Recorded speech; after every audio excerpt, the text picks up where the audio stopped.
This film that you're about to see, the Sci-Fi Boys, for me personally, it really charts the evolution of fantastic cinema.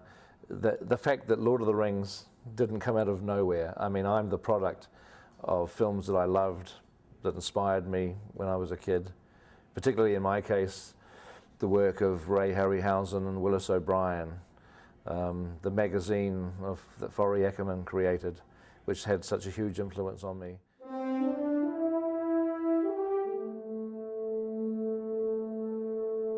My name is Forrest J. Ackerman.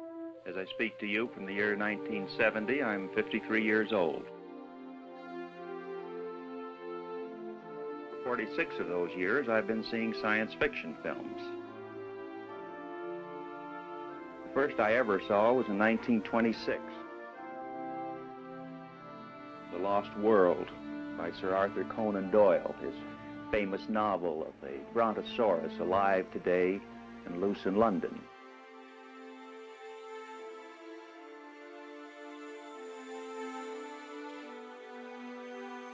Serious students of the science fiction cinema cannot afford to miss a viewing of any of the following should the opportunity afford itself.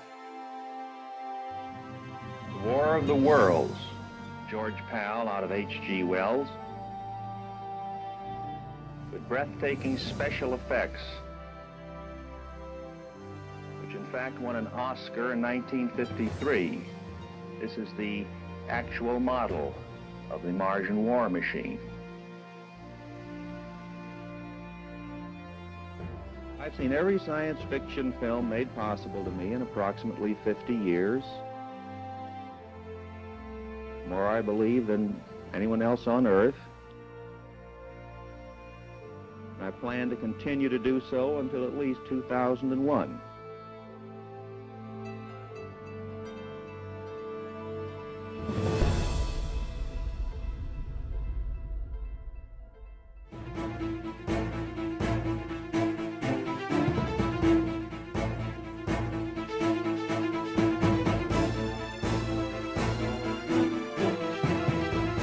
It's so important with cinema that as the generations move forward, that there's inspiration and there's a motivation to want to further the craft of cinema. And, you know, King Kong is really where it all begins in some respects. Stop motion was just hit the shutter, and sometimes if I was lucky it'd take 2 frames, most of the time it'd take 5 or 6, you know. So it's really hard to create smooth stop motions. Like everybody else, I didn't have a single frame control on those cameras. It was so frustrating. So you have to squeeze off a few frames and hopefully not too many frames. And I just started to fall in love with filmmaking through the process of teaching myself and trying to replicate what others had done. And I remember having incredibly ambitious ideas. I saw Kong when I was 9, and immediately I wanted to do a remake of King Kong in color and in Super 8. These films were made at a time when there weren't magazines and TV documentaries and whatnot that told you how to do them. I mean, now you can pick up a book, pick up a Cinefex magazine or whatever, and find out exactly how to do these things. We had to figure it out ourselves.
aliens to feel that they're the only life in the universe.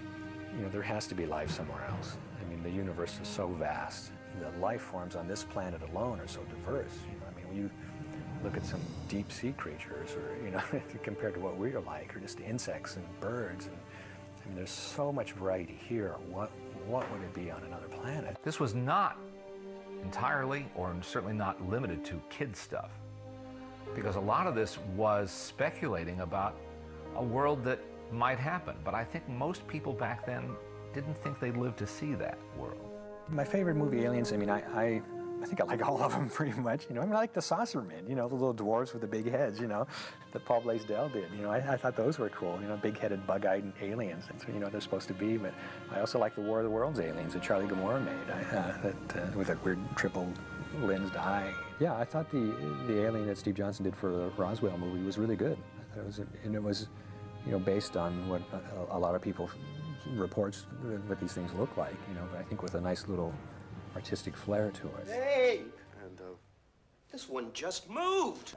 I worked with a number of good young actors, but I also worked with some of the greats. In the Poe films particularly, I worked with Vincent Price, Peter Lorre, Boris Karloff. They were wonderful to work with. They were veterans, and they were all, how shall I say, just good guys.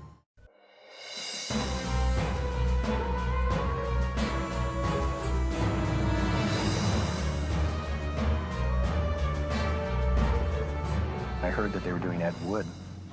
I'd met Tim Burton when he was just out of Cal Arts. Where do you go from here? What is there still to do? And the answer, of course, is there's endless possibilities, as endless as the imagination, because, you know, it's not about technicalities. You know, Kong is not a wonderful film because it had stop-motion animation. Ray Harryhausen's films are not wonderful because they had animated creatures. They're wonderful because of the imagination. They inspire, they give you a sense of wonder, possibilities that your own imagination can only dream of when you're young, and then when you get older you realize that it's just such a fantastic thing to imagine worlds, stories, characters, and to bring them to life. There's never going to be a point in time where people don't want stories. There will never be a moment when they don't want to be excited and inspired and moved by stories. That is always just a need that human beings have, and so there will always be a role for filmmakers to try to provide that entertainment, and it's all to do with the imagination. Have to imagine.